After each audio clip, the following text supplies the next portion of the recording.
50 Cent just caught Floyd Mayweather slipping, and now it's turning into a social media beatdown that nobody can look away from. The two have been trading shots for years, but this time 50 came with receipts. Real ones. Screenshots. Videos. Voice notes. And he's letting them fly without mercy. Floyd may be undefeated in the boxing ring, but in this digital war, 50's got him cornered. It all started with Mayweather going on a podcast and talking slick about a deal he claimed to have closed, something about owning a skyscraper in Miami and being involved in a new global business venture. He was bragging like he just bought Amazon. And for a moment, people believed him. Why wouldn't they? The man's worth hundreds of millions and lives like a walking bank vault. But 50 wasn't having it. He went straight to Instagram with a post that hit like a right hook. This man lying again. Ain't no building, ain't no deal. That's a rental in someone else's name. Attached were documents that looked real enough to shake Floyd's whole story. Lease agreements, property photos, and a short clip of Floyd walking through what 50 called a staged fake tour. The internet went crazy. Fans started posting memes of Floyd holding monopoly deeds instead of real contracts. Even other celebs began liking the post silently, not wanting to jump in, but clearly enjoying the drama. 50 then dropped a voice note from someone close to Floyd's camp, anonymously spilling the tea. Floyd fronting again. He got cameras with him like it's reality TV, but none of that's his. Dude don't even pay the light bill. It was brutal. And once 50 starts, he doesn't stop. He followed it up with an old clip of Floyd struggling to read during a radio show with the caption, "Maybe he should start with Hooked on Phonics before buying buildings." Floyd didn't respond right away, but insiders say he's pissed. He's apparently calling his team, trying to do damage control, maybe even cooking up a new statement. But the internet's already decided. 50 exposed him. Again. The score? 50 Cent 10. Floyd, somewhere on the ropes. While 50's dismantling Floyd online, the game is facing a disaster of his own. His highly anticipated new album just got shut down, canceled. Word on the street is the label pulled the plug after hearing rumors that Game betrayed Kanye West during a key business move. And it's not just rumors, it's messier than that. A few months ago, Game had been hyping this album like it was his final masterpiece. "This one's for legacy," he said in interviews. He dropped teasers, leaked snippets, even claimed he had executive produced 2 songs. People were ready. But then came the silence. No release. No singles. Just cryptic posts on his story.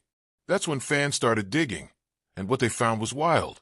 According to music industry whispers, Game was in talks with a competitor label the entire time he was pretending to be in Ye's corner.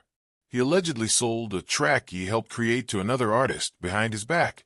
That artist, someone Yez had past beef with. When Kanye found out, he was furious. Ye reportedly pulled his support, removed production credits, and told the label he'd sue if they dropped the album with any of his material on it. The label panicked. No Kanye involvement means no hype. No hype means low streams. So they shelved the album.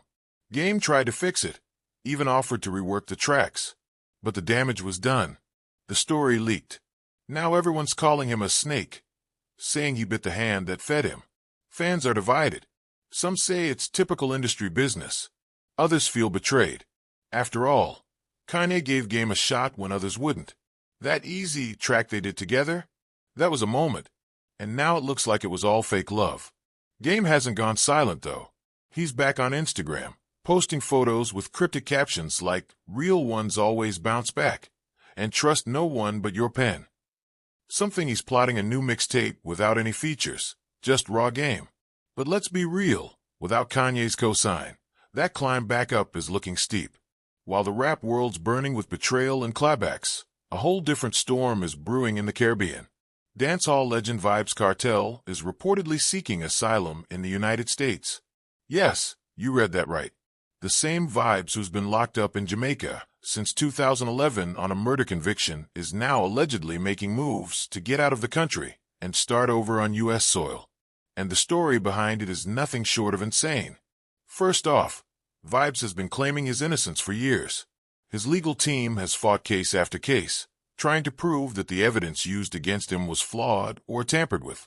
They've even taken the case to international human rights courts. Recently, things got even weirder when prison guards allegedly found a mobile device in his cell again. That's like the 5th time. But instead of cracking down harder, something strange happened. Vybz released new music within days of the news. Fully mixed, fully mastered. Fans started asking questions. How is he recording full albums from behind bars? Is someone protecting him? Or is this the work of someone powerful trying to help him get out? Now rumors say that Vybz has officially requested asylum in the U.S., claiming that his life is in danger in Jamaica and that he won't get a fair trial if he continues appealing there.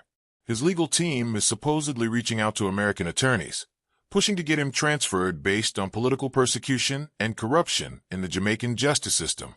If that happens, it could change everything. He'd be a free man. He could perform again. He could tour.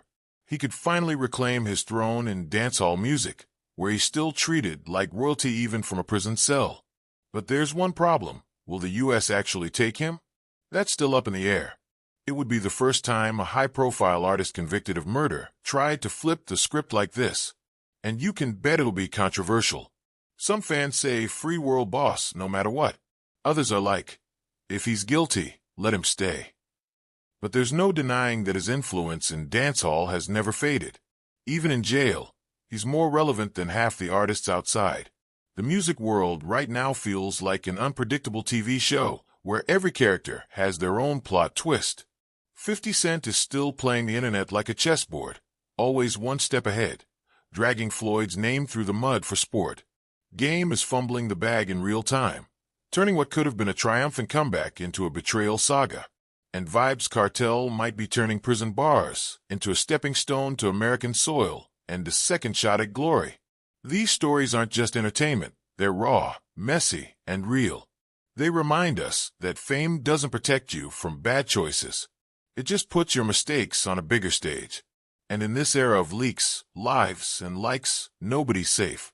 Not the boxing champ, not the rap vet, and not the dancehall king. So what's next? 50 Cent might drop more dirt on Floyd.